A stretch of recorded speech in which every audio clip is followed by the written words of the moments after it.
You might need to be louder because we don't have mics. So on behalf of Right to Food campaign, I thank all of you for joining us for this press meet. We thought the context for which we've asked all of you to come is the discussion on hunger that's going on in response to the release of the Global Hunger Index. Our main purpose, however, is not to go too much into the index because वो एक global index है, उसमें जो भी मुद्दे हैं, if there are questions, we will take them.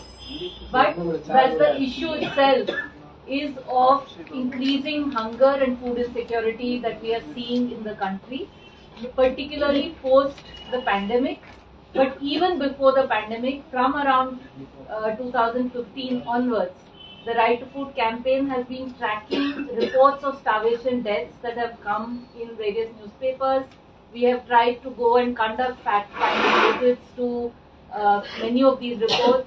Our friends and comrades in states, particularly Jharkhand, have done detailed investigations, and what we are seeing is that for a number of reasons, many people, particularly those belonging to marginalized communities, Dalits, Adivasi, single women, are facing a dire situation when it comes to food insecurity. And this is related to the larger changes we are also seeing in terms of increasing unemployment. If we look at the wages data from 2016 onwards, rural wages have stagnated. In the recent period, in real terms, wages are actually falling with the food prices increasing. On top of all this, we know that with the kind of national lockdown we had and then the follow-up lockdowns that we had because of COVID, the burden of COVID itself has eaten into the savings of people, even those who had savings. We saw the migrant crisis. A result of all this, what we have been observing is an increase in food insecurity on a base which itself was low. High malnutrition, hunger amongst certain communities in India is not a new problem.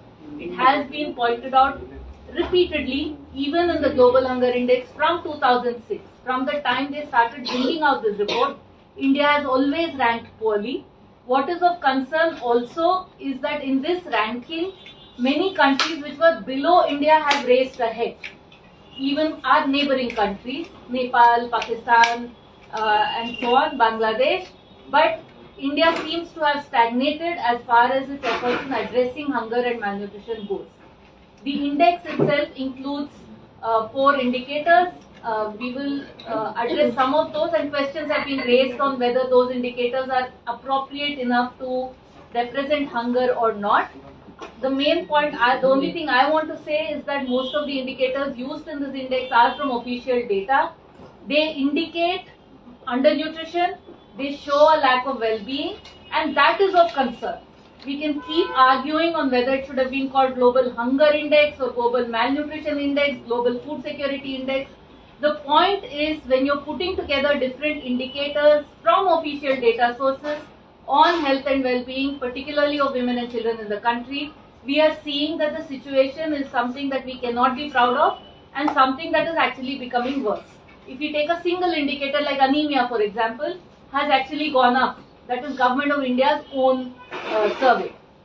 One other thing I want to report on before we move on, something that we shared earlier also, is that in this context where government's data is lacking, we have the National Family Health Survey, but we don't have the Consumption Expenditure Survey from which poverty data used to come. The last officially accepted data for that is 2011.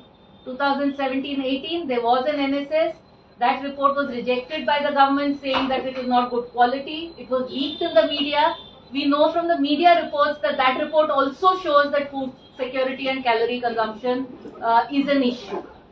In the absence of such data, we have to rely on various field surveys, knowing that they are not randomized, they might not have be having very large sample. That is something only the government can do.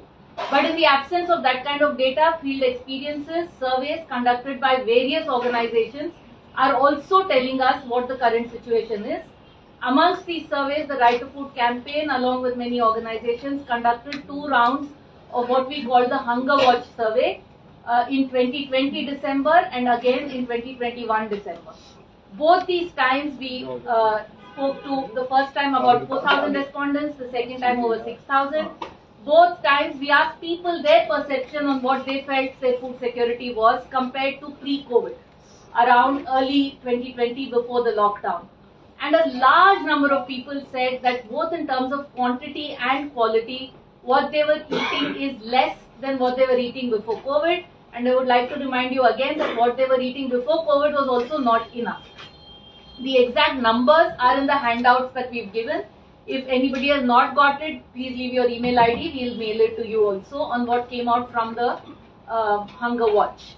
So basically, I said that was the last point. The final thing which my colleagues will talk about is in the response to the government's response to Global Hunger Index. They say two things. The first, that the index itself is wrong and that there is no hunger. And the second, that the government's interventions to address hunger have been ignored by this report and the index. So the PDS and the NREGA also have helped those who they have helped, but they also have large gaps and they have not been enough to address the situation of hunger. So that's also something that we would like to share with you today. So I will not take too much time and will come back if you have any specific questions on the index itself. But we would like to move on to the more substantial issues of malnutrition, hunger, government response, and also Supreme Court orders and how those are also being violated. So I'll first ask Dr. Vandana Prasad to speak to you. Yeah, Vandana will do the Hindi. कुछ रह जाता है तो बाद में कर लेंगे. Dr. Vandana Prasad एक pediatrician है. She's a community pediatrician. She practices medicine. Along with that, is a public health expert.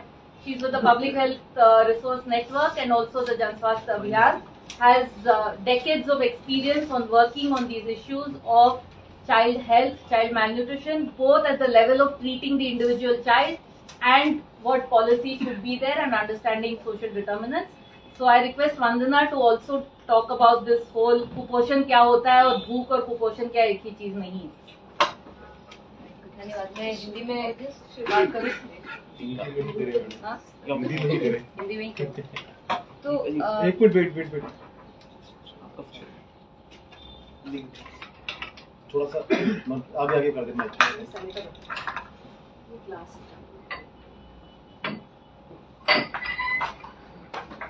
मंत्री मेरा वाला माइक लगा दिया थोड़ा सा आवाज नहीं सर दिखाना नहीं है आवाज कर दो. देखिए दीपा ने बहुत बेहतरीन तरीके से हमको अंग्रेजी में बताया है कि भूख और कुपोषण के जो कारक हैं वो कई तरीके के होते हैं. उसको बहुत अच्छे से अब मतलब दशकों से हम समझ चुके हैं कि भाई क्या क्या चीजें भूख को और कुपोषण को बढ़ाती हैं. उसमें से एक जो एकदम एक इमीडिएट कारक बनता है वो है खाने की कमी. लेकिन केवल भूख मतलब पेट भरने के खाने की कमी नहीं, क्योंकि यहाँ पे अगर किसी ने रिपोर्ट को पढ़ा है इस ग्लोबल हंगर इंडेक्स को कि वो हंगर की परिभाषा क्या दे रहे हैं, वो बहुत स्पष्ट है इस बात में. FAO भी बहुत स्पष्ट है और रिपोर्ट भी बहुत स्पष्ट है कि जब हम भूख कह रहे हैं इस रिपोर्ट में, hunger is not just the sensation of an empty stomach. इसकी बात नहीं हो रही है. हंगर ये नहीं हो रहा है कि भाई मुझे पेट में भूख की आग लग रही है. केवल वो भूख नहीं होती. मतलब एक परिपक्व देश जो अपने आप को एक अच्छी आर्थिक स्थिति में समझता है उसके लिए यही परिभाषा होना ये पर्याप्त नहीं है. भूख वो है कि जब हमको पर्याप्त खाना अपने जीवन को जीने के लिए नहीं मिलता है, उसमें खाने की गुणवत्ता भी शामिल होती है और खाने की मात्रा भी शामिल होती है. How much food and what quality of food we are getting is all included in these definitions of hunger. वे हिडन हंगर, ये आपने सुना होगा. हिडन हंगर क्या होता है कि वो भूख जिसकी पहचान अच्छे से नहीं हो पाती है, जिसमें ज्यादातर हम कहते हैं माइक्रोन्यूट्रिएंट डिफिशिएंसी, जिससे आयरन की कमी से आपको अनीमिया होता है इत्यादि इत्यादि इत्यादि. उसको भी हंगर का ही एक परिभाषा में माना जाता है. ये सारे एक्सपर्ट्स वगैरह सब मानते हैं हिडन हंगर काफी इसकी बात चलती रहती है. तो ये जो हंगर की बात हो रही है इस इंडेक्स में, ये इंडेक्स एक कॉम्पोजिट इंडेक्स है. कॉम्पोजिट इंडेक्स का मतलब इसमें 4 तरीके के कारकों का मिश्रण आता है. उसमें से कुछ मिश्रण जो है वो बात करते हैं कि केवल कैलोरी का ना मिलना, यानी कि अपने जीवन के कार्य को चलाने के लिए हमको ऊर्जा नहीं मिल पा रही अपने खाने से. That is sheer lack of caloric deficiency, जिसमें तकरीबन 1800 की किलो कैलोरी का मात्रा इस पर्टिकुलर सर्वे में इन्होंने अपने मेथोडोलॉजी में यूज किया कि उतना भी पर्याप्त भी हमको पेट भर भी ऊर्जा के लिए भी नहीं मिल पा रहा है। एक कारक ये है, जो 3 कारक बच्चों से जुड़ते हैं, which is child mortality, which is wasting and which is stunting, उसमें वो सारी चीजें, ये ऐसे कारक माने जाते हैं। Firstly these are standard indicators. कोई भी जो कुपोषण को परिभाषित करता है या कुपोषण को मेजर नापने की कोशिश करता है, will be using these indicators and no other indicators. So they are perfectly standard. ऐसा नहीं कि इसी इंडेक्स से कोई नया नया इंडिकेटर बना के इसमें डाल दिया है। They absolutely standard indicators and there is a good reason क्यों लिए गए इन इंडिकेटर्स को, क्योंकि ये सबसे संवेदनशील इंडिकेटर्स हैं।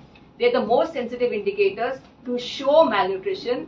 They also are very closely linked to adult indicators. After all, adult कहाँ से आता है? बच्चे ही बढ़ के तो व्यसक बनते हैं। तो बच्चे की जो कुपोषण की स्थिति होती है, उस समय कम खाना या गुणवत्तापूर्ण खाना न मिलना, उसमें जो हानि आती है एक शरीर में, उसकी भरपूर पूर्ति व्यसक जीवन में नहीं हो सकती है। So it's the most sensitive indicator, it's the most vulnerable time in life, और इनको माना जाता है कि they are the tip of the iceberg indicator that indicates all development, all human development. Poverty, education, gender, all types of marginalizations ultimately are represented by child mortality. Under 5 mortality is understood as a tip of the iceberg indicator which indicates a comprehensive view of development of a country. तो ये बिल्कुल ही जायज है कि इन indicators को हम लें. So child stunting, child wasting and child mortality are appropriate to look at the situation of food insecurity and hunger in this country. And of course undernutrition तो directly वही है कि भाई कितने कैलोरी आपको पेट में मिले हैं। ये डेटा जैसे दीपा ने बताया कि जो पहला वाला डेटा है वो FAO से आया है और वो कोई गैलप पोल वगैरह नहीं, इसकी भी एक अफवाह उड़ी थी कि भाई ये कुछ 3000 लोगों से बातचीत करके दिया गया, ऐसा नहीं है।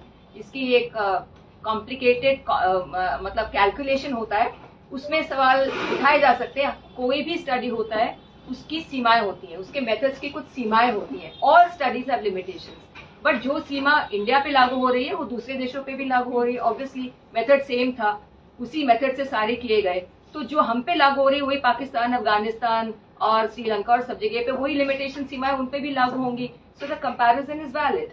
दूसरी कि जब हमें सीमाएं मिलती हैं किसी भी स्टडी में, तो हम देखते हैं ट्रायंगुलेशन। ट्रायंगुलेशन का मतलब दीपा ने एक आम भाषा में बताया कि भाई एक ही आंकड़ा नहीं है हमारे पास कई सूत्रों के, कई सोर्सेस के कई आंकड़े हैं। ये जो हंगर वॉच जो डायरेक्टली सर्वे किया था राइट टू फूड कैंपेन में, वो एक था, लेकिन NFHS 5 भी है, वो तो सरकारी है ना। हमारा सर्वे क्या बताता है, क्या बता रहा है कि वेस्टिंग की स्थिति थोड़ी सी ज्यादा ही हुई है, बाकी चीजों में सुधार है, जो कि ये रिपोर्ट भी कह रही है कि बाकी चीजों में सुधार है, ये NFHS 5 बता रहा है। दूसरी जो बहुत इंपॉर्टेंट चीज NFHS 5 बता रहा है, अनीमिया में भारी बढ़ोतरी हुई है। वो क्यों हुई है? वो इसलिए हुई है कि हमारे खाने की गुणवत्ता, डाइटरी डाइवर्सिटी, वो बहुत ही कम है। वो ही NFHS 5 का आंकड़ा बताता है कि 6 साल से कम उम्र के बच्चों में केवल 10% बच्चों को मिनिमम एक्सेप्टेबल डाइट मिल रहा है हमारे देश में। केवल 10%, मतलब 90% बच्चों को मिनिमल एक्सेप्टेबल डाइट नहीं मिल रहा है। There is no dietary diversity, not enough food, not enough frequency of food, or not enough quality of food. This is NFHS 5 data. This is not global hunger index data. Then there are others, there's now global poverty, multidimensional poverty score and so on and so forth, जो बता रहा है food prices का data है हमारे पास। तो कुल मिला के हम क्या समझ रहे हैं? क्या हम यही समझ रहे हैं कि कुछ नहीं हो रहा, कुछ गलत नहीं है? This is an effort to taint the government's image. मतलब that is a very insensitive, I think, remark by the government. We could have qualified our, the understanding from this report कि हाँ ये चीज जायज लग रही है, ये चीज में शायद थोड़ा सा 3-5 होने की गुंजाइश हो सकती है। Treat it with respect and deal with it analytically like any professional would deal with such data, rather than just throw it out and say this is an effort to taint the government's image. मतलब this is a disrespect to the suffering that people and children are going through in this country. जिस तरीके का संघर्ष आज चल रहा है अपने परिवार को खिलाने के लिए, अपने बच्चों को ढंग का खाना, दूध, अंडा, मांस, मछली खिलाने के लिए, फल और सब्जी खिलाने के लिए, जिसके दाम मतलब 200 रुपए किलो, 300 रुपए किलो हो चुके हैं, अनएम्प्लॉयमेंट का जो दर है, पैसे नहीं है लोगों के पास। ये संघर्ष आप इसको नकार रहे हैं, ये मुझे लगता है कि किसी भी सरकार की ओर से बहुत ही एक घातक सिचुएशन है। और अगर कोई डिटेल में मेथोडोलॉजी या डेटा पे कोई भी सवाल होंगे तो मैं इसका जवाब देना चाहूंगी। Thank you. अगला अंजलि भारद्वाज एनसीपीसी पीआरआई के कन्वीनर हैं और सुप्रीम कोर्ट में जो माइग्रेंट वर्कर्स का एक केस चल रहा है उसमें भी पिटिशनर हैं। हंगर वॉच में भी जुड़ी हुई थी दिल्ली में। तो अंजलि, आप दोनों चीज की ग्राउंड स्थिति क्या दिख रहा है और सुप्रीम कोर्ट के क्या आदेश रहे हैं उस पर अभी तक क्या हुआ? तो जैसा वंदना ने कहा, जो हम बात बार बार सुन रहे हैं कि सरकार कह रही है कि ये सारी चीजें जो है, जो बातें हो रही हैं, ये सरकार को कहीं पर एम्बैरेस करने के लिए हो रही है, गलत है। तो सबसे पहली बात तो हमारी ओर से ये है कि ये आंकड़े हम आपको जरूर दे रहे हैं, पर इन आंकड़ों के पीछे वास्तविक क्या चल रहा है, ये किसी भी आप गांव में बस्ती में जाके देख सकते हैं कि क्या हाल है आज लोगों का। पूरे कोविड के दौरान भी जो एक चीज लाइफलाइन बनी है लोगों के लिए है, वो है public distribution system, national Food Security act के तहत। और रिकग्निशन ऑफ द फैक्ट कि इतना बुरा हाल है, हम लोग तो कह रहे हैं, ऐसा नहीं है कि सरकार जानती नहीं है। जो PMGKAY, जो प्रधानमंत्री गरीब कल्याण अन्न योजना चलाई गई है, वो क्लियर रिकग्निशन है कि सरकार समझती है ये बात कि अगर लोगों को राशन नहीं दिया जाता, उन्हें नहीं मिलता, तो भूख का बहुत जबरदस्त मामला है आज हमारे देश में। अब ये अलग बात है कि किस तरह से सरकार उसको बढ़ाती है। चुनाव आता है, 3 महीने के लिए बढ़ाती है, फिर दूसरा चुनाव आता है, फिर 4 महीने के लिए बढ़ाती है। वो तरीका क्या है, उसके ऊपर एक बड़ा सवाल है। लेकिन कुछ आंकड़े मैं सामने रखना चाहती हूँ। देखिए, शुरू से नेशनल जो राइट टू फूड का जो कैंपेन है, उसका डिमांड शुरू से रहा है कि यूनिवर्सलाइजेशन होना चाहिए, सबको राशन मिलना चाहिए। क्योंकि अगर हम यूनिवर्सल नहीं करते, टारगेटिंग करते हैं, तो जो सबसे जरूरतमंद इंसान है, जो सबसे हाशिए पे रहने वाले परिवार है, वो बाहर छूट जाते हैं। वो NFSA के कानून में अनफॉर्चुनेटली नहीं हो पाया। और कानून में लिखा है कि 75% तक रूरल एरियाज में और 50% तक अर्बन एरियाज में कवर किया जाएगा राशन देने के लिए। अब अगर हम देखें कि कानून में धारा 9 में ये लिखा है कि सेंसस की बेसिस पर ये आंकड़े तय किए जाएंगे। सेंसस, जो लास्ट सेंसस हुआ वो 2011 का था। जो माइग्रेंट वर्कर्स का केस था, उसमें सुप्रीम कोर्ट में जो अर्जी लगाई गई इंटरवेंशन एप्लीकेशन, उसमें ये क्लियरली कहा गया कि इतने सारे लोग हैं, क्योंकि 2011 के बाद आज हम 2022 में बैठे हैं। The number of people in the country has increased, and therefore proportionately, and in fact more than proportionately, the number of people who need food security, are dependent on the government for it, have also increased. लेकिन क्योंकि census नहीं हुआ 2021 का, तो वो जो सारी संख्या थी वो बढ़ी नहीं है। और ये बात सुप्रीम कोर्ट में रखी भी गई। और जून 29, 2021 में जो सुप्रीम कोर्ट की जजमेंट आई फाइनली इस मैटर के अंदर, उसमें सुप्रीम कोर्ट ने लिखा है, और मैं केवल पढ़ रही हूँ, कि 10 साल से ज्यादा हो गए हैं रीडिटर्मिनेशन हुए, और हमें लगता है कि सरकार को, सेंट्रल गवर्नमेंट को अंडरटेक करना पड़ेगा फ्रेश डिटर्मिनेशन, कि कितने लोगों को राशन कार्ड, कितने परिवारों को, कितने लोगों को देने की जरूरत है। और हमें इसलिए लगता है कि central government needs to take steps to undertake exercise under section 9 of the National Food Security Act to redetermine the total number of persons जिन्हें राशन कार्ड मिलना चाहिए। हम भूख की बात कर रहे हैं, वंदना ने बच्चों के परिप्रेक्ष्य में बात करी, पर अगर हम देखें तो लोगों को अगर राशन नहीं मिलता है, तो जो बेसिक भी चीज है, गेहूं, चावल, हम न्यूट्रिशन की बात तो बाद में भी, मतलब वो तो बाद में आ जाती है, ये बेसिक भी नहीं लोगों को मिल रहा। सुप्रीम कोर्ट ने कहा कि रीडिटर्मिन करने की जरूरत है। अब इसके बाद सरकार बिल्कुल चुप रही, कुछ नहीं किया सरकार ने। RTI एप्लीकेशंस डाले, सब कुछ किया, कुछ नहीं हुआ। तो फिर कंटेम्प्ट में, मतलब नॉन कंप्लायंस में कोर्ट को मूव किया गया, और कोर्ट ने फिर इसके ऊपर बात रखी कि देखिए, हम समझ रहे हैं कि भूख की बहुत जबरदस्त समस्या है, और आप ये रीडिटर्मिनेशन तुरंत कीजिए।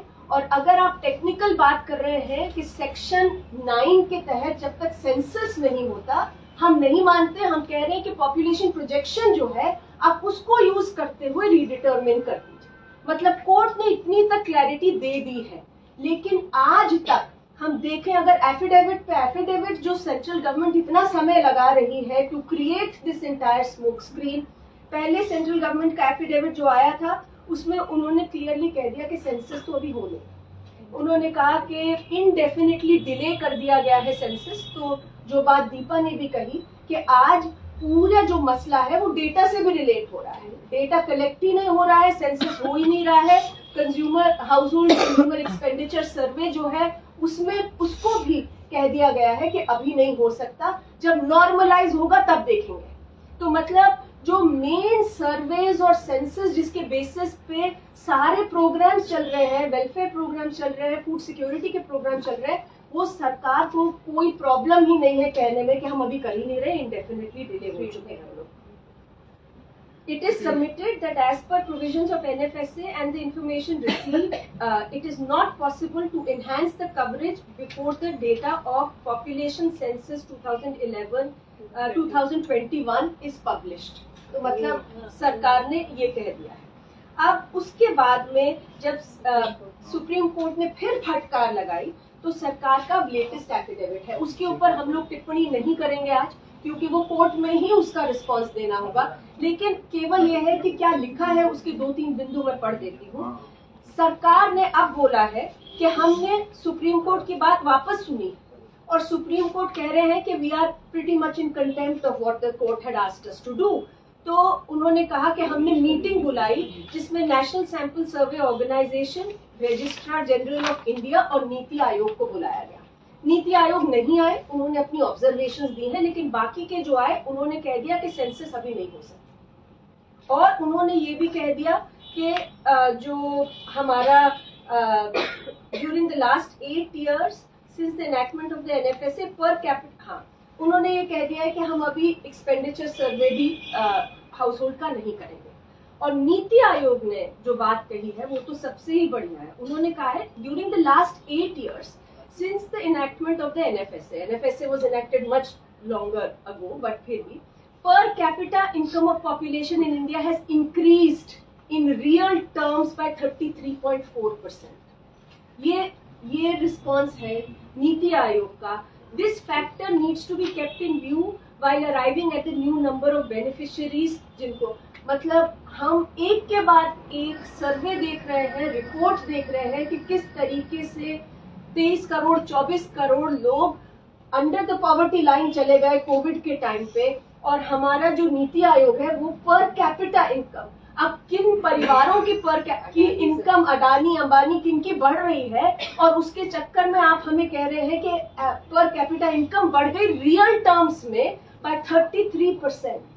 So this is what we are looking at, and they have now said, repeated, that the non-exclusion of non-eligible households in NFSA increases the subsidy burden of the government. और इसलिए मतलब कि अगर हम गलती से नॉन डिजर्विंग लोगों को राशन दे देंगे तो सब्सिडी बर्डन और बढ़ जाएगा.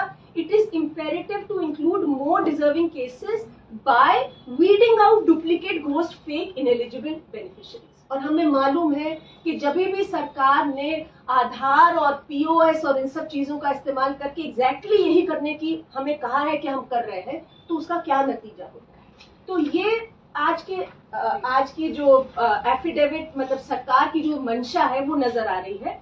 और उन्होंने कहा है it is respectfully submitted that any exercise that is undertaken to re-examine the coverage under NFSA which is an alteration of the upper limit of 75% of rural and 50% of urban population without necessary data that is being currently being undertaken by reports, and after adopting a uniform methodology would be counterproductive. कोई नहीं कह रहा है कि आप इसको change करिए 75% और 50% को. ये केवल गुमराह करने के लिए इस तरीके से प्रोजेक्ट किया जा रहा है. और केवल to give a reference point, हमने आरटीआई एप्लीकेशन डाली कि दिल्ली में ही कितने लोग हैं जिन्होंने जो अपना राइट टू फूड के तहत जो नेशनल फूड सिक्योरिटी एक्ट है उसके तहत राशन कार्ड के लिए आवेदन किया. उसमें ये पता चला कि nearly 3 lakh families, 2,93,184 applications are pending. तो अगर हम for ration cards in Delhi alone, और ये मार्च 31, 2022 का आंकड़ा है, तो इसको अगर हम 4 या 5 से भी मल्टीप्लाई कर दें, परिवार में कितने लोग हैं, तो सीधा 15 लाख लोग केवल दिल्ली में राशन कार्ड के लिए आवेदन कर चुके हैं। मतलब कितने तमाम लोग हैं जिनका आवेदन लिया नहीं गया है, ये कह के कि खुला नहीं है कोटा, राशन है नहीं। और सरकार ने इसमें ये भी एफिडेविट में लिखा है कि बहुत सारी ऐसी स्टेट्स हैं जिन्होंने अपना कोटा यूज ही नहीं करा, मतलब लोगों को राशन की जरूरत ही नहीं है।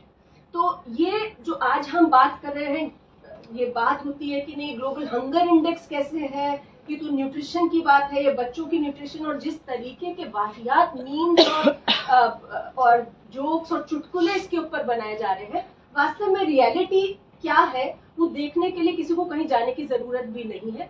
और मैं केवल ये कह के बात खत्म करूंगी कि इन सब चीजों के साथ साथ जो बेसिक अकाउंटेबिलिटी का फ्रेमवर्क है, ग्रीवेंस रिड्रेस का फ्रेमवर्क है, जो कि कानून के अंदर लिखा गया है, उसकी भी पूरी तरह से धज्जियां उड़ाई गई है। क्योंकि ना तो सोशल ऑडिट्स हो रहे हैं कहीं पर, ना ग्रीवेंस रिड्रेस का मैकेनिज्म कहीं पे सही से चलाया जा रहा है। दिल्ली जैसी जगह पे भी आज तक किसी भी फूड कमीशन का गठन नहीं हुआ है। तो मतलब अगर किसी को प्रॉब्लम हो रही है, भूख की समस्या है, राशन नहीं मिल रहा है, राशन कार्ड नहीं मिल रहा है, उनको चाहिए है, कोई जगह भी नहीं है कि लोग जाकर शिकायत कर सके और अपनी बात उठा सके। Thank you.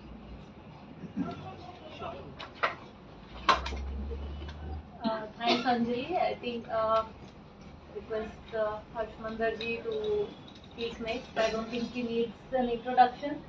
बस इस कॉन्टेक्स्ट में जो हंगर वॉच हमने प्रेजेंट किया, that was designed and conceptualised by Harsh ji शुरुआत में, फिर हमने एक सेकेंड राउंड भी किया, and he is also part of this Supreme Court case.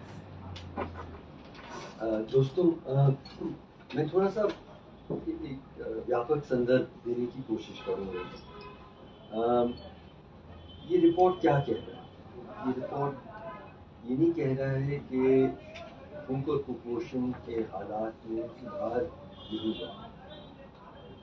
ये रिपोर्ट ये कह रहा है कि भूख और कुपोषण की हालत तुलनात्मक तौर पे अगर हम बाकी देशों को देखें, जितनी प्रगति बाकी देशों ने की है कुपोषण और भूख पे नियंत्रण करने में, उस पर काबू करने में, उससे हम बहुत पिछड़ते जा रहे हैं। ये पहली चीज है। और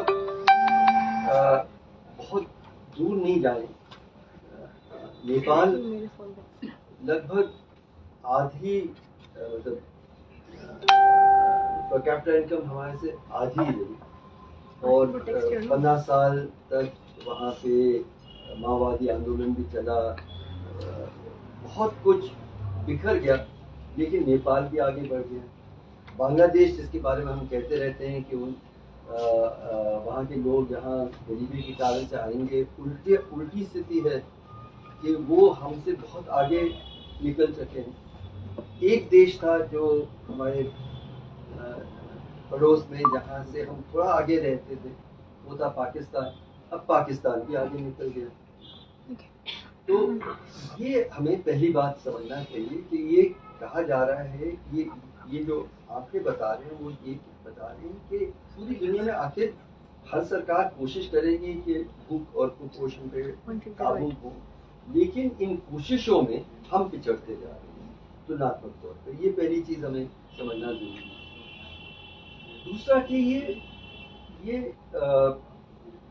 और ज्यादा मुझे लगता है कि हम सबको, हर सोचने वाले नागरिक को ये सवाल पूछना चाहिए कि एक तरफ आप कह रहे हैं कि आपके पास इतने गोदामों में, सरकारी गोदामों में इतना अनाज है कि हम समझ नहीं पा रहे हैं कि हम उसके साथ क्या करें, और हमारी आर्थिक प्रगति, ग्रोथ रेट जरूर कम हुई है, लेकिन फिर भी हम कह रहे हैं कि हम तो दुनिया के सामने चमकता हुआ एक उदाहरण। अगर इतना अनाज है और इतनी आर्थिक विकास है, तो फिर कुपोषण और भूख पे हम क्यों काबू नहीं कर पा रहे? ये मुझे लगता है कि हमारा, जो आप लोग मीडिया में हैं और हम सोचने वाले नागरिक हैं, हमें ये सवाल पूछना चाहिए कि क्या क्या दिक्कत है? जॉर्ज हमारे एक साथी हैं, उन्होंने अब हम कहें कि 70 मिलियन टन गोदामों में भरा है, तो ना मुझे समझ में आएगा या ना आपको। उन्होंने कहा है कि अगर जो बोरे हैं अनाज के, अगर हम एक लाइन लगाएं सरकारी गोदामों में, हम दुनिया से चंद्रमा तक पहुंच सकते हैं, वापस आ सकते हैं और 2-3 बोले भी लगा सकते हैं। इतना अनाज सरकारी गोदामों में। फिर कुपोषण, हर तीसरा बच्चा आज भी कुपोषित है। क्यों? और क्या ये सवाल, मतलब ये आंकड़ा ठीक नहीं था, ये नहीं था, ये सरकारी आंकड़ों के आधार पे ही ये इस स्थिति में हम पहुंचे हैं। बहुत वक्त नहीं है, मतलब इसके कारण क्या हो सकते हैं हम लोग, पर मुझे लगता है कि 2-3 चीजें पे मुझे संकेत करना जरूरी है। एक परिवार को पर्याप्त भोजन किस तरह से मिल सकता है? 3 तरीके हैं। या तो वो उसको उगा सकता है, पैदा कर सकता है, किसान हो, मछुआरा हो, जंगलों में जो इकट्ठा करते हैं, तो एक तो ये तरीका है। दूसरा है वो खरीद सकता है, मतलब वो कमाए और अनाज को भोजन को खरीदे। और तीसरा है कि उसको कोई दे। पुराने जमाने लंगर वगैरह की व्यवस्था थी, आज सरकार की जिम्मेदारी है कि वो दे। तो कहाँ कमी आई?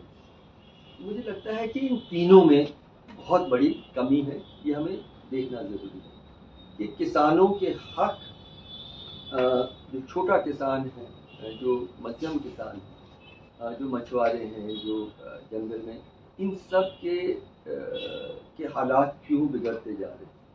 ये और भूख की स्थिति का तब तक हम हल नहीं कर पाएंगे जब तक हम किसान को मजबूत नहीं कर पाएंगे। एक तो ये। दूसरा, और मैं और भी गहराई से, मैं अपने परिवार के लिए पर्याप्त भोजन कैसे खरीद सकता हूँ? मैं जो वेतन कमाता हूँ उससे मैं खरीद सकता हूँ या सकती हूँ। तो जो आज भी हर, मतलब 10 में से 9 मजदूर इस देश में, 10 में से 9 मजदूर असंगठित मजदूर, मतलब उनको कोई सामाजिक सुरक्षा नहीं है, उनकी जो श्रमिक के तौर पे जो हक है वो नहीं है। तो वो कहाँ से? और जब कोविड जैसी हालत आती है तो हम देखें कि क्या हालत होती है, क्योंकि कोई सामाजिक सुरक्षा नहीं है। मैं दुनिया के और देशों में जाता हूँ, इस सब में ऐसी स्थिति कम से कम थी कि कुछ भी हो, कोविड भी हो, सारे रोजगार बंद हो, तो खुद सरकार एक जिम्मेदारी के तौर पे सामाजिक सुरक्षा करती है। और तीसरा है, जिसके बारे में मेरे ख्याल में हम सबसे ज्यादा बात की है, वो है सरकार को अन्न प्रदान करने में जो गैप्स है। और उसमें जो सवाल उठाए गए, इस सुप्रीम कोर्ट केस में मैं भी शामिल हूँ, अंजलि ने बताया कि क्या सरकार पर्याप्त मात्रा में, कम से कम पीडीएस तो कर रही है, नरेगा रोजगार सुरक्षा कर पा रहे। तो मुझे बस इतना और कहना चाह रहा था कि ये व्यापक संदर्भ जब तक हम नहीं समझेंगे, और फिर सामाजिक तौर पे असमानता तो हमारे देश में है, लेकिन महिला के साथ जो एकल महिला है उनकी क्या स्थिति है, जो विकलांग लोग हैं उनकी आर्थिक स्थिति क्या होगी, बुजुर्ग लोग हैं जिनका कोई देखभाल करने वाला नहीं है, उन वर्गों के वो भूख से सबसे ज्यादा मैंने देखा है कि ये 3, एकल नारी, विकलांग और जो बुजुर्ग हैं, किसी भी गांव में आप जाएंगे देखेंगे भूख की स्थिति सबसे ज्यादा इन वर्गों में है। उनके लिए सामाजिक तौर पे क्या सुरक्षा का इंतजाम? इतना हम लोग अमीर हो गए हैं, मतलब इतना धन है, इतना अन्न है, लेकिन हम अपने बुजुर्गों को मतलब इतना भी व्यवस्था नहीं कर पाए हैं। या करने के लिए तैयार नहीं है कि उन्हें भूखा नहीं सोना पड़े और कुपोषित नहीं होना पड़े। एक आखिरी चीज को भी समझना है कि ये पर्याप्त नहीं है, मतलब हमें पर्याप्त भोजन उपलब्ध होना चाहिए, लेकिन हमारे शरीर में लगना भी चाहिए, और इसको अब्जॉर्प्शन कहते हैं। और कुपोषण का एक, और बच्चों में खास करके कुपोषण का बहुत बड़ा कारण ये है कि बच्चा जब जन्म लेते हैं तो बीमारी से ग्रस्त होते जाते हैं, क्योंकि साफ पानी नहीं है, और छोटी बीमारी पड़ने पे भी कोई इलाज की व्यवस्था नहीं है। तो ये संदर्भ को भी हमें समझना होगा कि ना सिर्फ भोजन के साथ मैं कह रहा हूँ कि श्रमिक अधिकार, किसानों के हकों की बात, सामाजिक सुरक्षा को मजबूत करना, और स्वास्थ्य और साफ पानी, ये सारी चीजें इन सब में फेलियर है। इसीलिए तुलनात्मक तौर पे हमारे देश की हालत बिगड़ती जा रही है, और सरकार या बहस करती रहे या मतलब साफ दिल से कहे कि हाँ, इन चीजों को जब तक हम सुधारेंगे नहीं, तब तक भूख और कुपोषण में की लड़ाई में हम पिछड़ते जाएंगे। Thank you, Harshit. I think let's come. This will be too much. यहाँ पे भी जगह है आगे, अगर कोई साथी बैठे हैं। हमारे साथ निखिल डे जी हैं, जो मजदूर किसान शक्ति संगठन राजस्थान के साथ हैं। सब लोग most of us are familiar with Nikhil as well, associated with many campaigns. We would request you, Nikhil, to also talk a little bit about the NREGA in this context where we are discussing. नीचे जनित आवाज अलग कर दी, मैं थोड़ा सा sound बहुत पीछे है, ये वाला वीडियो वाला ये थोड़ा सा ही कर दी। Hunger and dietary diversity. हम देख रहे हैं कि इन 2 सालों में जो बेरोजगार की स्थिति है, उसमें पीडीएस ने, जैसे अंजलि ने कहा, एक सीरियल सिक्योरिटी प्रोवाइड कुछ लोगों को की है जिनके पास कार्ड है। उसके साथ साथ दूसरी बहुत ही मुख्य इंटरवेंशन सरकार की है नरेगा, पर नरेगा में भी काफी मुश्किलें हैं। लेकिन नरेगा का डिमांड से भी हमें पता चल रहा है कि स्थिति क्या है। अगर लोग नरेगा में इतना काम इसलिए भी करना चाहते हैं क्योंकि कोई दूसरा काम नहीं मिल रहा है, पर क्या उतना काम मिल रहा है नरेगा के तहत कि नहीं, और उसको हम उस कॉन्टेक्स्ट में हम ये भूख के मुद्दे को भी कैसे समझे। निखिल, अगर आप। तो शुक्रिया। भूख के मुद्दे पर बहुत सारी बातें हुई है। एक चीज पर मैं आपका गौर बताना चाहूंगा कि आप देख रहे हैं कि हमारा लगातार रैंक बढ़ते जा रहा है, केवल इस इंडेक्स में नहीं, कई सारे इंडिसेस में, जिसको बार बार हम नकार रहे हैं। हमारी स्थिति बिगड़ती जा रही है। हमारी स्थिति क्या बिगड़ती जा रही है? जैसे हर्षी ने कहा, तुलनात्मक रूप से भी बिगड़ रही है, लेकिन मैं तो कह रहा हूं कि यदि हमारे खुद के एक कारण ढूंढे तो हम देखेंगे तुलनात्मक केवल नहीं है, देश के अंदर भी परिस्थितियां बदलती जा रही है। इसमें शायद 2 राय सरकार भी मानेगी कि नरेगा नहीं होता और राशन नहीं होता तो कोविड के समय व्यापक तौर पर भयंकर भूखमरी केवल नहीं होती, मेरे ख्याल में मोर्टेलिटीज होते, भूख रिलेटेड मोर्टेलिटीज बहुत बड़े पैमाने पर, और ये 2 कानूनों ने बहुत बड़े पैमाने पर बचाया, दुष्काल से बचाया। हाँ, और दोनों कानूनों ने का बहुत बड़ा एलोकेशन भी बढ़ा, जिसका हम सब लोगों ने कहा अच्छा है, लेकिन दोनों में मांग ज्यादा थी। पीडीएस में था यूनिवर्सलाइज करें, क्योंकि उस समय बहुत सारे लोग उसके चुंगल में आ गए थे, और यदि आप सोच सकते हैं कभी भी सिलेक्शन में एरर्स होंगे, और होते ही है सिलेक्शन में एरर्स, तो 75% और 50% में एरर्स हुए। उन्हीं के अंदर आपने 5 से 10 किलो किया, उन्हीं के अंदर आपने 5 किलो एक्स्ट्रा दिया, लेकिन वो जो बाहर रह ही गए, और हम देख रहे हैं उनको तड़पते हुए इन 2 सालों में, 3 सालों में। राजस्थान में, दूसरी जगह कानून कहता है कि चलो आप नहीं आए तो आपके पास एक अपील का मैकेनिज्म होगा। हकीकत जमीन में था कि आपका पोर्टल बंद, तो कानून का उल्लंघन पोर्टल कर रहा है। और मैं इसलिए आ रहा हूं कि कौन है भूखमरी से जो ग्रसित है, उसके लिए रास्ता क्या है। कानून बना है रास्ता कि आप चलो अपील तो कर लो, अपील ही पोर्टल बंद, और महीने के लिए नहीं, साल 2-2 साल के लिए। नरेगा में 40,000 करोड़ उन्होंने बढ़ाया, उस 40,000 करोड़ बढ़ाने के बावजूद पेंडिंग लायबिलिटीज लगभग 16,000 करोड़ के रह गए। उसका अर्थ है कि वो कम था, वो पर्याप्त नहीं था, लोगों को और काम चाहिए था, और हर साल दर साल पेंडिंग लायबिलिटीज रहते हैं। तो नरेगा पर ही मैं ज्यादा थोड़ा ध्यान दूंगा, क्योंकि यहाँ आप लोगों ने सबने बता दिया पीडीएस और खाद्य सुरक्षा में सच में अन्न सुरक्षा है, वो भी यदि हम बात किसी की करें।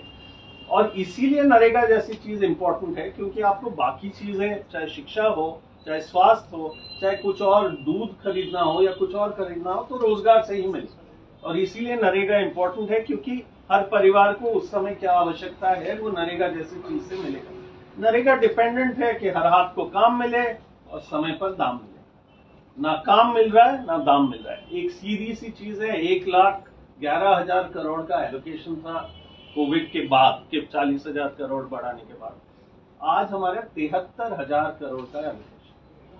तो ये बढ़ेगा, थोड़ा बहुत बढ़ेगा, लेकिन इसका, और आज पूरे सरकार में वो 73,000 करोड़ में केवल 6,500 करोड़ रह गया है उस किटी में, तो वो 6,300 करोड़, तो वो आप कैसे चलाओगे बाकी समय मार्च से 31 मार्च से। और आज भी आप क्या कर रहे हो, मैं 3-4 उदाहरण इसमें देना चाहता हूँ। वेस्ट बंगाल में इन्होंने नया तरीका निकाला नरेगा को, कि पैसे, क्योंकि पैसे हैं नहीं या पैसे दे नहीं रहे, पैसे को रोकना चाहते हैं, जैसे पीडीएस में भी रोकना चाहते हैं वैसे नरेगा में भी रोकना चाहते हैं। तो नहीं दे पैसे, तो अब कह रहे हैं कि नहीं भ्रष्टाचार बहुत हो रहा है। तो भ्रष्टाचार हो रहा है, बिल्कुल, हम भी कहते हैं, हम लोग जनसुनवाइयां करते रहते हैं, हम लोग बात रखते हैं और हम कहते हैं, लेकिन पूरा कार्यक्रम तो भ्रष्ट नहीं है। तो भ्रष्टाचार हो रहा है तो उन अधिकारियों के खिलाफ कार्रवाई करो। बंगाल में इन्होंने दिसंबर 2021 से वेजेस पेंडिंग है, तो परिस्थिति क्या होगी। बंगाल की सरकार से आपकी लड़ाई है, लोगों से लड़ाई है क्या, जो काम पे आए उनसे लड़ाई है क्या, जिनको पैसा पेंडिंग है उनसे लड़ाई है क्या। तो वहां एक स्टडी हुआ था, वहां नरेगा से जुड़े हुए नरेगा संघर्ष मोर्चा और लोगों ने जाके वो स्टडी किया। उसमें व्यापक तौर पर पाया गया कि नरेगा के बंद होने की वजह से क्या क्या चीजें हुई। डेट और लोन बढ़ गया था, ट्रांसपोर्ट कॉस्ट बढ़ गया था, क्योंकि आपको वहां रोजगार नहीं, दूर दूर तक जाना पड़ रहा था, तो आपके और पैसे लग रहे थे थोड़ा बहुत रोजगार कमाने के लिए, अंत में वो पार नहीं पड़ी, तो माइग्रेशन बढ़ गया, अनएम्प्लॉयमेंट बढ़ गया, महिलाओं का रोजगार खत्म हो गया, क्योंकि नरेगा एक महिलाओं के लिए एक बहुत बड़ा रोजगार का स्रोत है और उसी से महिलाएं करती है। और आज भी कोई काम नहीं है, बंगाल का काम ही नहीं चालू किया इस साल में। आप सोच सकते हो, एक पूरा स्टेट जो टॉप स्पेंडिंग टॉप नीड वाले स्टेट्स का था, एक पूरे स्टेट में आपने 2022 में काम ही नहीं चालू होने दिया। तो वो, is that not a crime against the people of that state, the people of that state, we are not getting into anything else. और जिसने भ्रष्टाचार किया उनके खिलाफ कार्रवाई करो। अब ये क्या कह रहे हैं, हम लोगों ने ही मांग किया सोशल ऑडिट करो, तो वो कह रहे हैं कि सोशल ऑडिट की वजह से हम रोकेंगे। अब कार्रवाई करो ना, आपके ही अधिकारी है, आपके ही आईएएस के हैं, आपके ही दूसरे लोग हैं, उनके खिलाफ कार्रवाई करो, हम उसमें साथ देंगे। लेकिन इसको बताने के पीछे, इससे संदर्भ, केवल नरेगा का मैं एनालिसिस नहीं करना चाहता हूं, मैं करना चाह रहा था एक चीज, ताकि मैं भूल नहीं जाऊं, मैं बताना चाहता हूं, नरेगा है, हम लोग का एक बार कहते हैं नरेगा राशन पेंशन। एक और बहुत महत्वपूर्ण चीज है बुजुर्गों के लिए, डिसेबल्ड लोगों के लिए, विडोज के लिए। आज भी पेंशन, आपसे किसी से मैं पूछना चाहता हूं, आपको कोई एक आइडिया होगा कितना होगा? 200 रुपए महीना। Social security pension of a centrally sponsored scheme 200 रुपए महीना एंड 300 रुपया महीना, ये दो स्लैब्स है। अब ये 2007 से वहां अटका हुआ है। सेंट्रल गवर्नमेंट एम्प्लॉयज का तो डीए साल में 2 बार बढ़ेगा। और इन सारी चीजों में यदि भी इस सबके कहने के पीछे मेरा क्या मकसद है कि स्थिति अगले साल जो इंडेक्स निकलेगा और भी बुरा निकलेगा। जहां करोड़ों लोग खाना खा रहे हैं, जहां करोड़ों लोग रोजगार पा रहे हैं, जहां करोड़ों लोगों को पेंशन मिल रहा है, सबसे बड़े आपके कार्यक्रम है, उसमें महंगाई तो बढ़ती जा रही है। आप you are not keeping pace with that, आप उसके बजट को स्क्वीज कर रहे हो और फिर आप कह रहे हो नहीं ये तो हमारे खिलाफ कंस्पिरेसी है। उनको क्या लगा है कंस्पिरेसी करने के लिए? हम जब ये चिल्ला रहे हैं और बोल रहे हैं और लोग बोल रहे हैं, लोग कह रहे हैं कि मेरा राजस्थान सरकार ने अपने बजट में कहा हम 10 लाख लोगों को और NFSA में जोड़ेंगे। 20 लाख एप्लीकेशन है पेंडिंग और फिर से पोर्टल बंद। तो ये स्थितियां कौन किसको चुनेंगे उस 20 लाख में से, और वो 10 लाख में से कौन पता है कौन कितनी भूखमरी का सामना करने वाले लोग हैं। तो नरेगा में मैं बहुत जल्दी थोड़े से चीज बता दूं। इस साल इन्होंने लेबर बजट, जिसका उनका हक नहीं है लेबर बजट को रोकने का, उन्होंने 230 करोड़ परसेंटेज का लगाया। 230 करोड़ परसेंटेज मतलब लोगों ने मांगा, कहता है स्टेट कि मुझे इतने 320 करोड़ परसेंटेज था, 230 means they cut it by about 1/3। Rajasthan में 40 करोड़ परसेंटेज पिछले साल खर्च हुआ और इस साल 24 करोड़ परसेंटेज दिया गया। So you can imagine that now it is finishing, they are begging, they are coming here saying please increase it, it is being squeezed। तो आपको लोगों को रोजगार नहीं मिलने वाला है। 100 दिन छोड़ो, आपका 80 दिन नहीं मिलने वाला है, 70 दिन नहीं मिलने वाला है, 50 दिन नहीं मिलने वाला है। और ये खेल है, बाद में कहेंगे इतना ही demand, and there are figures, the unmet demand मुझे पता नहीं We can send it out. Yeah, we'll send it out, but unmet demand is growing। Unemployment allowance इनके ही फिगर्स में होना चाहिए 33 लाख, इन्होंने दिया है कुछ 20,000 मात्र।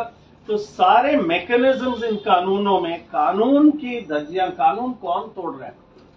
कानून सरकार तोड़ रही है। सुप्रीम कोर्ट भी कह रही है तो सरकार तोड़ रही है। ऑर्डर सुप्रीम कोर्ट भी नहीं मान रही है। और जनता के खाद्य सुरक्षा और नरेगा जैसे चीजों में जो मांग, जो खुले रूप से देना चाहिए, खुला तो छोड़ो, उसको स्क्वीज कर रहे हैं, स्क्वीज करके उसको कम कर रहे हैं। कम करके हमारी परिस्थिति तो ये होने ही वाली है कि हम आगे बिल्कुल ही किसी सूरत में इम्प्रूव नहीं करेंगे, हमारी स्थिति बिगड़ेगी। लेकिन वो उस आंकड़े में हम 107 से 115 हो, ये सारे आंकड़े यहीं के जमीन के आंकड़े हैं, जिसको हमें समझना चाहिए।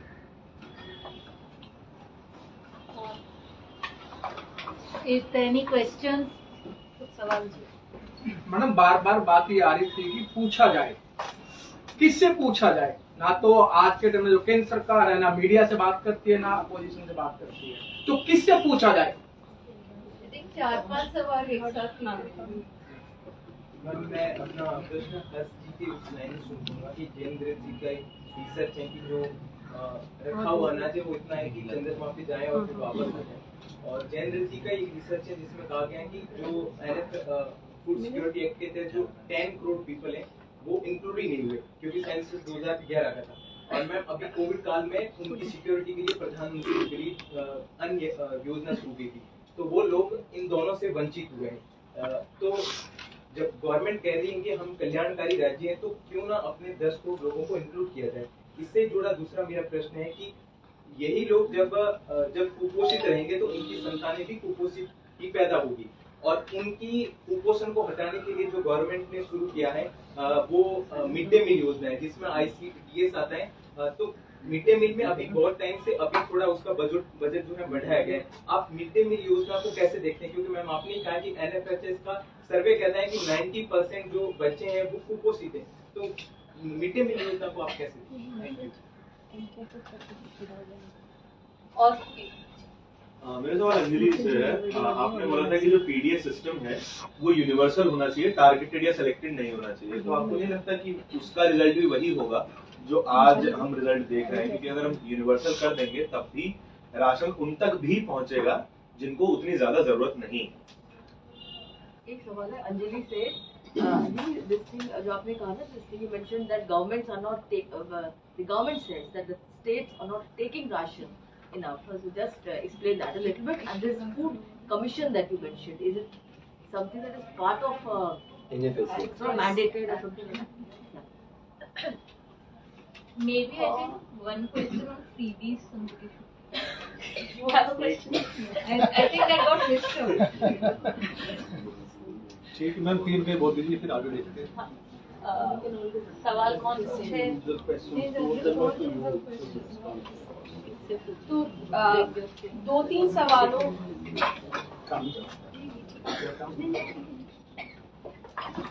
हाँ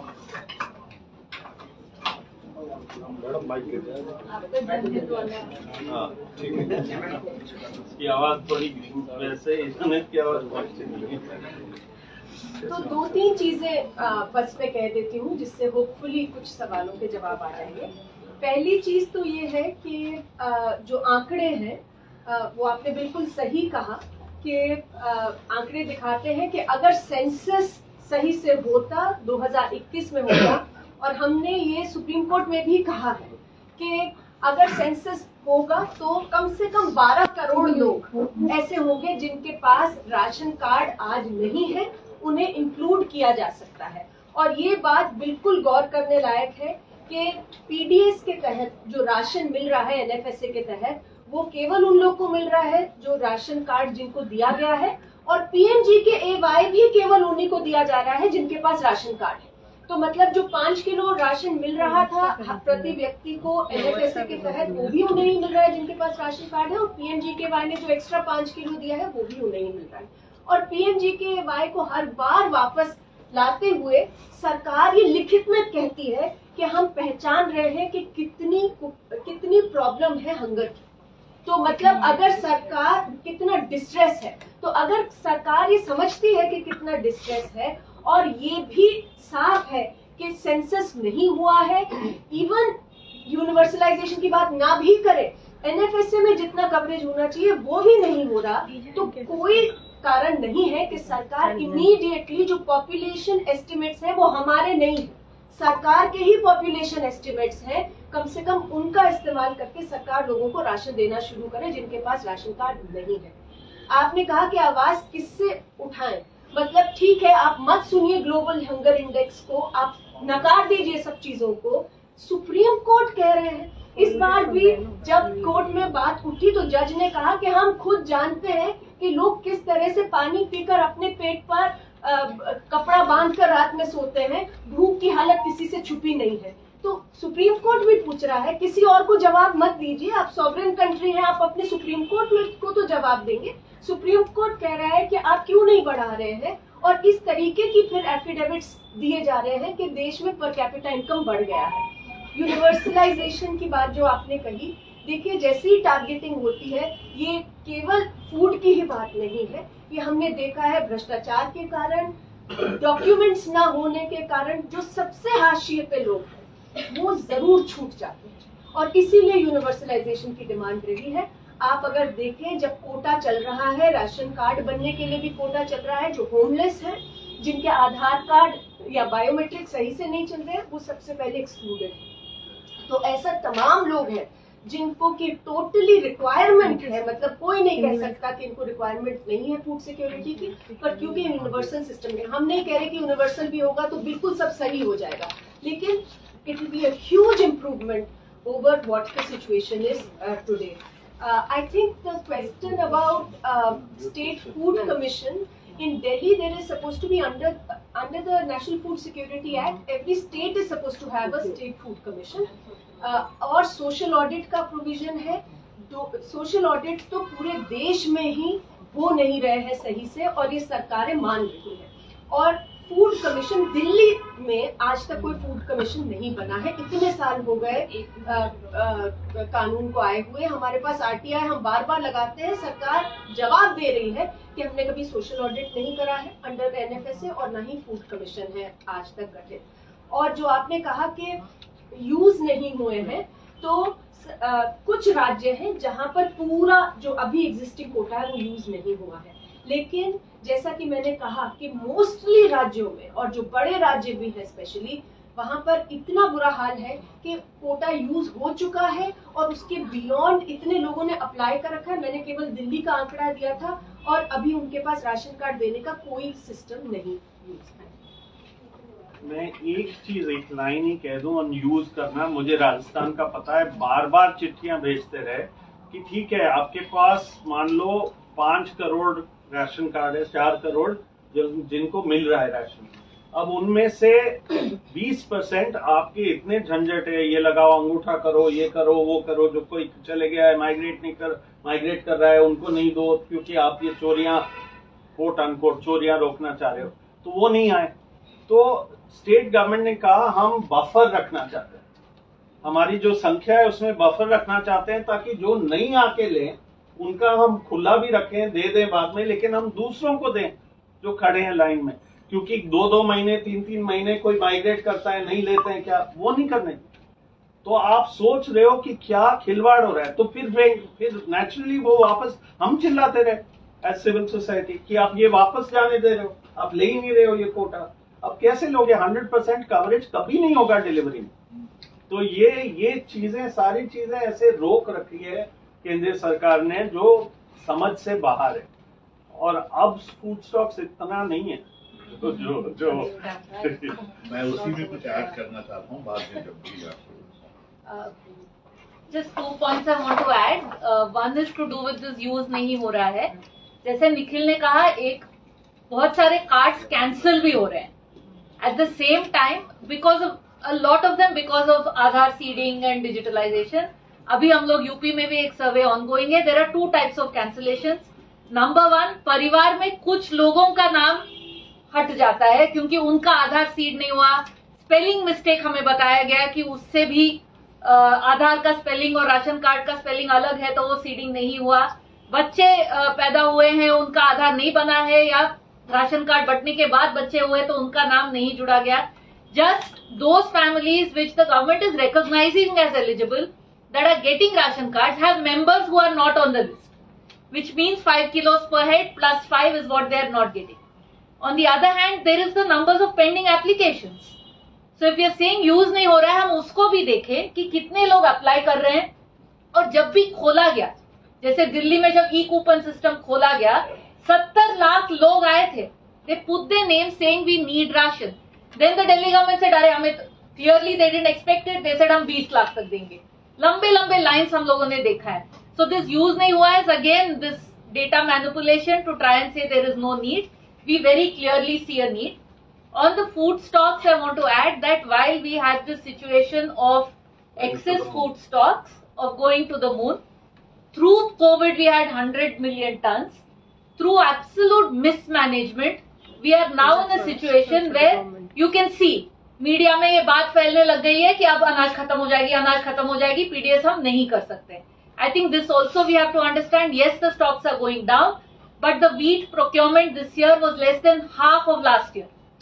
सरकार के ही आंकड़ों में प्रोडक्शन उतना नहीं गिरा, 10-12% प्रोडक्शन गिरा है, लेकिन जो खरीदी होती है वो 50% से ज्यादा गिरा है. एक्सपोर्ट्स डबल हुए बैन के बावजूद, क्योंकि बैन लगाया जब पूरे एक्सपोर्ट के कॉन्ट्रैक्ट बन गए, सब डिसाइड हो गया, उसके बाद बोले कि अरे हमारे पास तो नहीं है अनाज, नहीं हो सकता है. अभी धान के खरीदी में भी हो सकता है यही हो. I feel we have to be vigilant on this because the paddy crop is also affected. But again procurement does not have to fall so much. सही दाम देना पड़ेगा. MSP, currently the MSP that they've announced is lower than the market price currently. So they have to look at these kind of issues. It's not that it is impossible. Both from the fiscal point of view, कि ये पैसे नहीं है वाला argument भी गलत है, और ये अनाज नहीं है जो आर्ग्यूमेंट अभी थोड़ा थोड़ा निकल रहा है वो भी गलत है. ये दोनों चीजें हमारे पास है. कुछ अगर नहीं है तो सेंसिटिविटी नहीं है कि लोग भूखे मरे तो हमें कोई फायदा नहीं पड़ता है. That seems to be the attitude. There were some specific questions also, and I think इसी ऑर्डर में. There was one on MDM. हाँ, that Even on universalization, I just want to clarify that the right to food has always given some methods by which people who don't need it will not get it, and that is you can use income tax brackets, you can use self exclusion, which is being done in other schemes. So universalization doesn't mean it will be 100% of Janta. It means that the primary framework will be anybody, and out of that you will exclude based on certain. So you have criteria not for inclusion, you have criteria for exclusion. The Right to Food campaign has always made that very clear. So it's not key, don't waste. Nobody is asking for wastage.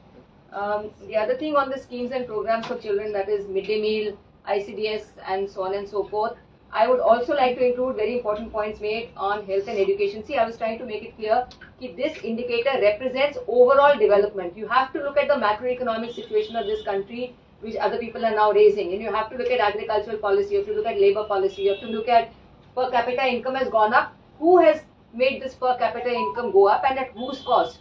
Without looking at all this, I think we cannot answer the question of what role the schemes and programs are going to play, because in health and education we are seeing correctly it was identified कि illness भी होती है, कुपोषण में केवल खाने का मुद्दा नहीं है, उसमें बीमारी का भी मुद्दा होता है. But what are the investments in health? It's never gone up beyond 1.2, 1.3% of the GDP. The demand has, the promise has always been 2.5% of the GDP. So if you're saying it's not food, it's health, then okay, let's talk about health. There'll be denial there also. So, but and if you say it's not any of these, it is information and education. Let's talk about information and education. There's denial there also. What is the disinvestment in education? What is the disinvestment in health? When the overall paradigm is to let everything be privatized and let private players deal with the whole country ka situation, and therefore you have to squeeze out all social security schemes and programs, which includes PDS, which includes all these other schemes and things which we are seeing. The method is this, that you don't have data, you create all kinds of difficulties, and then you say that you're going to squeeze these out and you're going to hand over that capital and that money and those resources to the private sector and say private sector will deal with people. That is the overall paradigm in which this has to be analyzed, this whole situation has to be analyzed. So midday meal program, it's not that the scheme is doing badly. ICDS also, they're doing a fair job in the pandemic also. They did a decent job of trying to at least distribute food. But you have to see कौन से बच्चे school में आते हैं, कौन से बच्चे school से वंचित हैं. पैंडेमिक के बाद चाइल्ड लेबर बढ़ा है और बच्चे स्कूल से वंचित हुए हैं क्योंकि उनके परिवारों को काम नहीं है, उनको काम करना पड़ रहा है. मिड डे मील में और ICDS में जो मैंने पहले कहा था कि खाने की गुणवत्ता के इश्यूज हैं, जिसके बारे में हम निरंतर बोले जा रहे हैं कि भाई अंडे की बात चल ही रही है मिड डे मील में, उसको अडॉप्ट नहीं किया है ना. उसमें फल सब्जी डालने की, अगर आप मतलब जो लोगों को दूध चाहिए, अब जो भी आपको प्रावधान करना है कि केवल दलिया खिचड़ी से किसी बच्चे का कुछ नहीं होता है. तो मिड डे मील में भी और ICDS में भी बहुत कुछ और करने की बात है. लेकिन I think the larger issue is कि जो लो हैंगिंग फ्रूट था इन कुपोषण में, जो था हंगर में, स्टार्वेशन में और मैल न्यूट्रिशन में, उसके कुछ पॉकेट्स भी हैं और उसमें कुछ सुधार भी आया है. अब जो मोटी चीजें हैं वो ये चीजें हैं कि हमारे 60-70% लोग जो है वो गरीबी की किस अवस्था में, वो क्या खरीद सकते हैं, क्या नहीं खरीद सकते, उनको हर चीज के लिए जो पैसे की जरूरत आ रही है वो कहाँ से आएगी, उनका रोजगार क्या है और उनका अधिपत्य क्या है.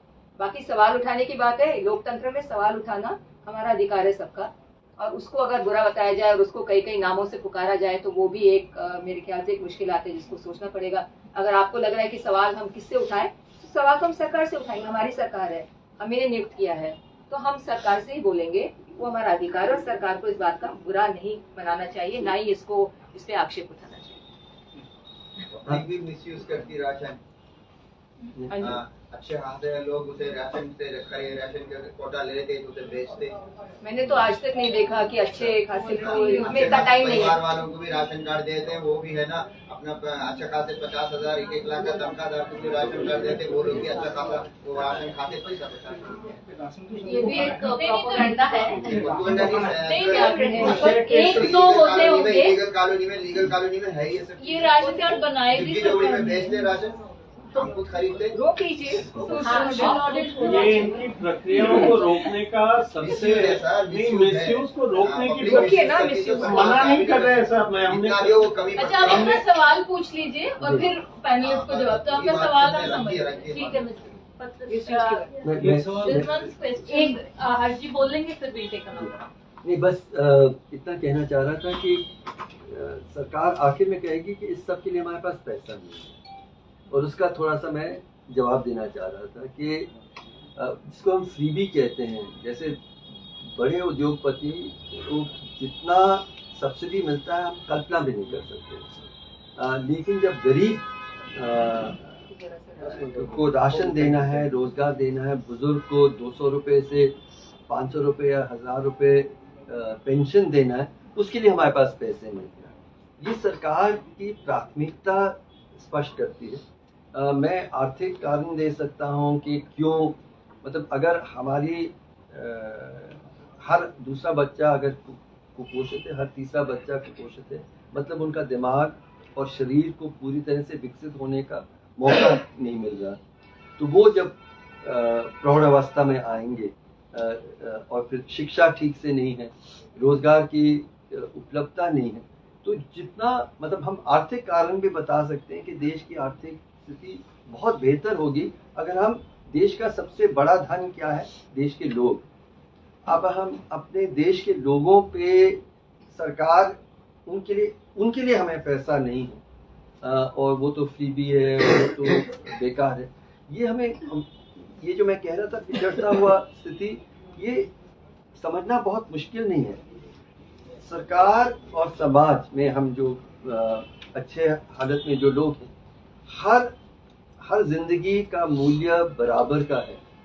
हर व्यक्ति का हक जीने का, हर बच्चे को, गरीब से गरीब घर के बच्चे को भी पोषण की जरूरत है, का हक है, शिक्षा का हक है, स्वास्थ्य व्यवस्था के हक है।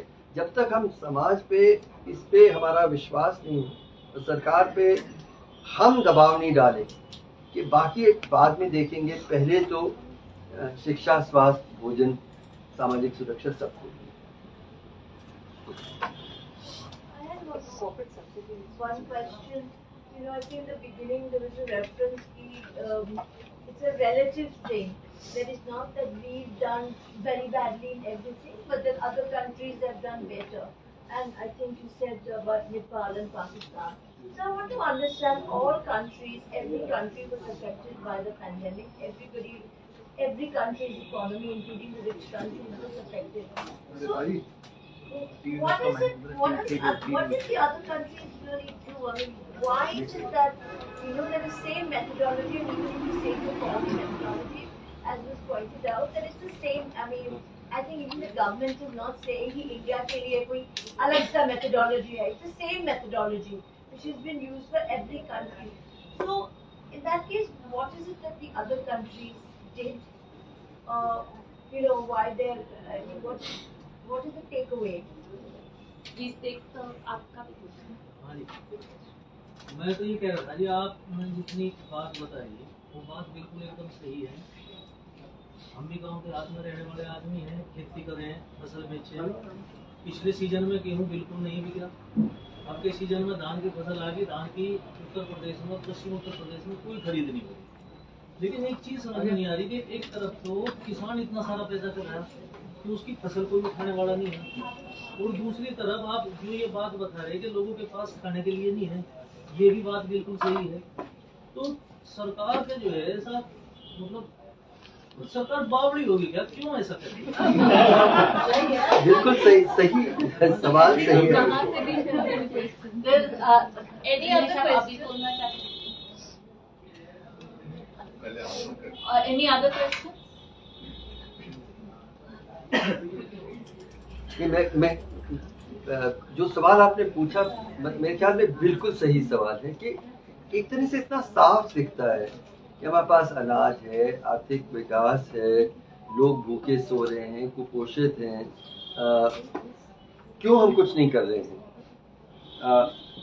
मिनिमम सपोर्ट प्राइस सही देते, पर्याप्त मात्रा में किसान की स्थिति भी बेहतर होती, अनाज पर्याप्त होता, फिर हम लोगों को बांटते, और क्यों नहीं सरकार कर रही है?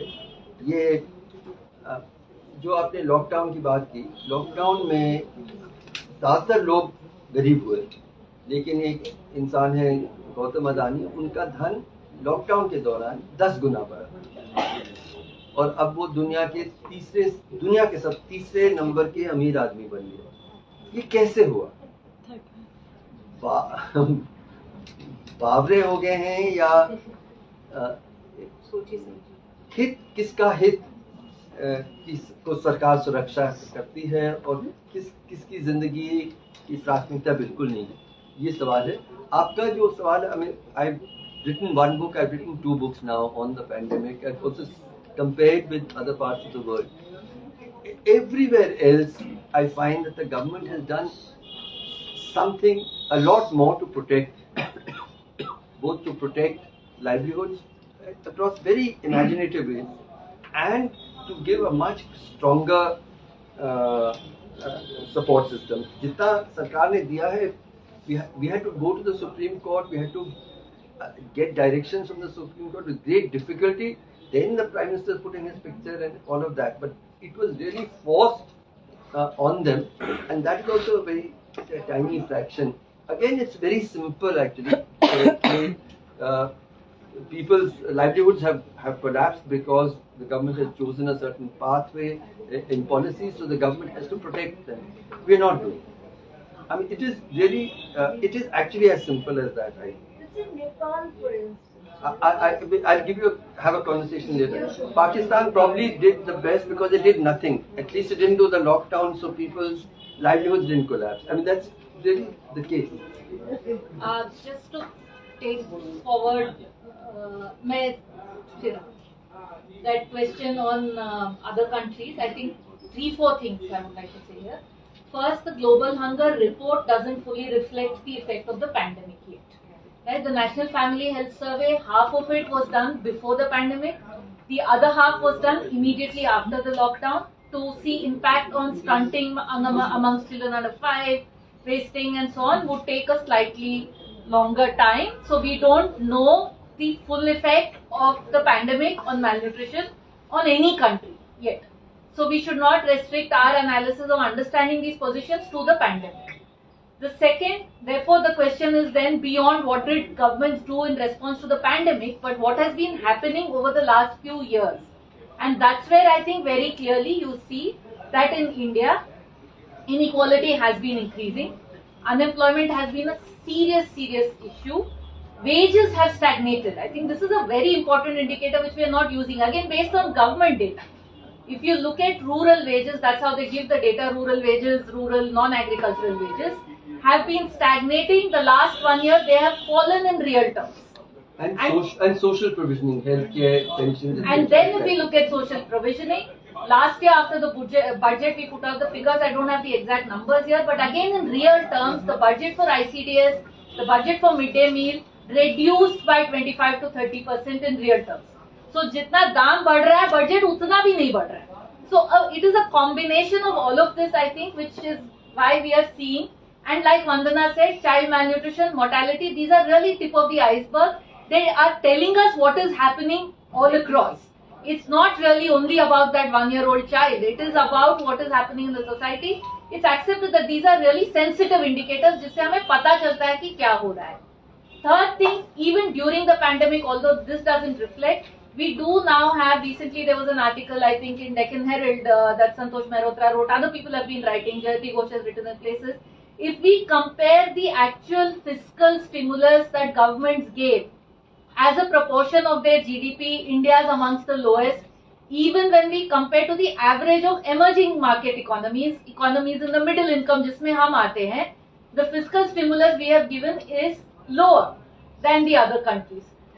हम उसको बढ़ा देते हैं because we include the credit stimulus in it, which is not something the government is spending, which is what the government has done in terms of reducing tax rate, in terms of saying we will make taking credit easier, all the NPAs that are being written off, जिसका data public नहीं करते हैं, all this we are showing off as our stimulus. But what did they actually spend, which put money in the hands of people who spend on things in this country? Not on stock markets, not on taking foreign trips. Who are those people? People who work in the NREGA, people who get PDS. इनके हाथ में कितना पैसा गया है वो बाकी देशों के तुलने में कम ही गया है through the pandemic in India as well. And it's the overall system, the economic system that we have, which is highly unequal. One last figure that I want to give, that post the 2019 tax rebate that was given, I don't again have the exact number कि उसके चलते कितना है, but if we Google it, we can find it. People have been writing about it.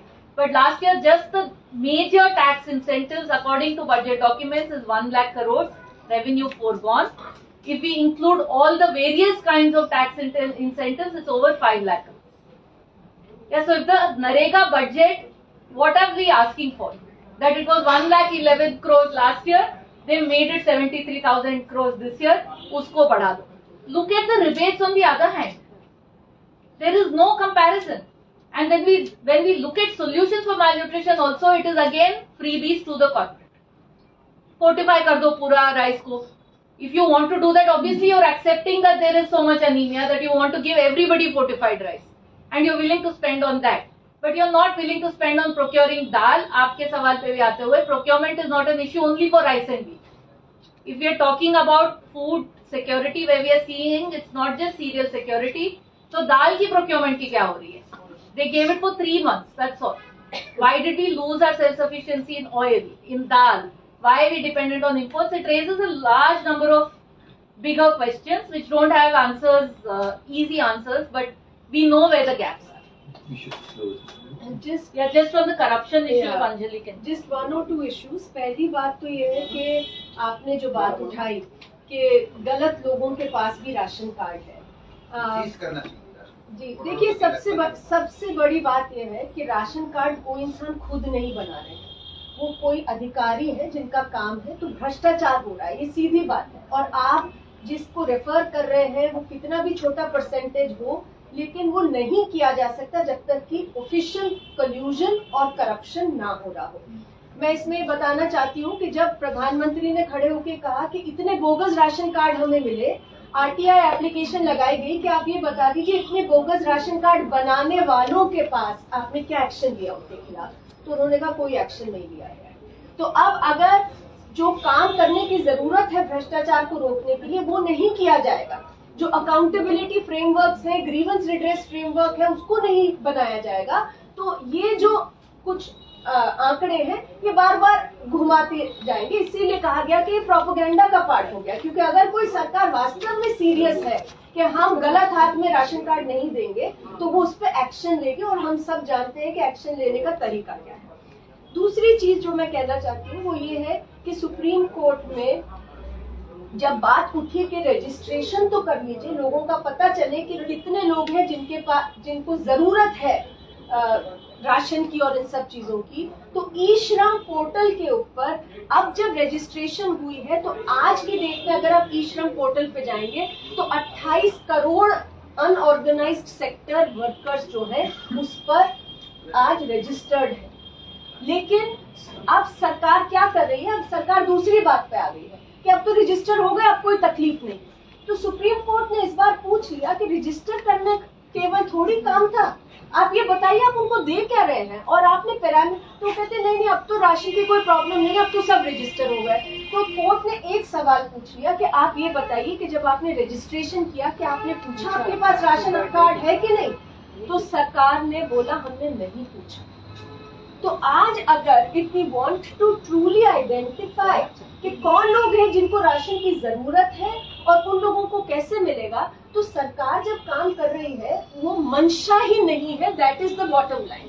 और ये जो पूरा freebies का डिबेट और ये सारी चीजें चलती है पूरा बहकाने की और डाइवर्ट करने की बात है। सरकार को क्लियरली मालूम है फूड बास्केट को आप एक्सपैंड करिए, मतलब दाल नहीं होगी, दूध नहीं बच्चों को मिलेगा, अंडा नहीं मिलेगा, कोई भी पोषण का सामान दिया नहीं जाएगा, तो किस तरीके से कुपोषण रुकेगा। और आप केवल ये कहते रहेंगे कि ग्लोबल हंगर इंडेक्स तो बड़ा है, गलत पैमाना है। तो नहीं, छोटी चीज इसी मौके पर आप कहना चाह रहा हूँ, हम जैसे लोगों ने जिंदगी भर साथ साथ जहाँ कमियां थी, भ्रष्टाचार था, उसके खिलाफ मार भी खाए हैं, सब कुछ किया है, जमीन पे गए। एक इन्होंने एक तरीका निकाला अभी कि यदि कोई स्टेट गवर्नमेंट एक एमएमएस ऐप, ये सुनने लायक है, एनएमएस ऐप उसको कहते हैं, कुछ लोग तो कहने लग गए इसको नरेंद्र मोदी ऐप, क्योंकि वो वहां कह रहे हैं कि आप फोटो लीजिएगा लोगों को।